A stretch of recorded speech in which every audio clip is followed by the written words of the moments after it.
waxaan rabaa oo kale inaan halkan dadka Soomaaliyeed uga sheego una ballan qaado in ay dawladdu ay isla xisaabtamayso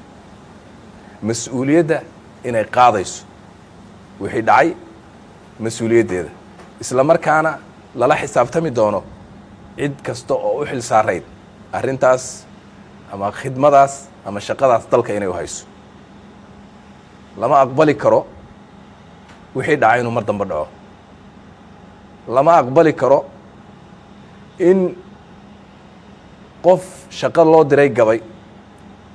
uu sababo in wixii dhacay uu dhaco qaali bay nagu yihiin dadka Soomaaliyeed waxaana waajib naga saaran yahay inaan ilaalino naftooda iyo maalkooda iyo cirdigooda inaan ilaalino ayuu waajib naga saaran yahay waxaana gudan doonaa Ilaahay idinkiis inta tabara meesha ugu dambaysa ayaana gaarsiin doonaa cid kasta oo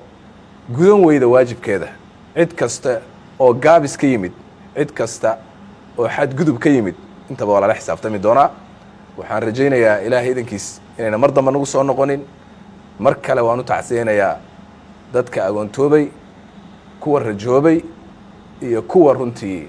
ku adimo iyo luga beelay intaba waan u tacsiyeenayaa waxaana idin leeyahay waa niyadiina insha Allah khayr u sheega kii dhintayna waa shahiid midka dhaawacmayna waxaa insha Allah aan rajaynayna Ilaahay dambigiisa ku dhaafo aad iyo aad u mahadsantihiin والسلام عليكم ورحمة الله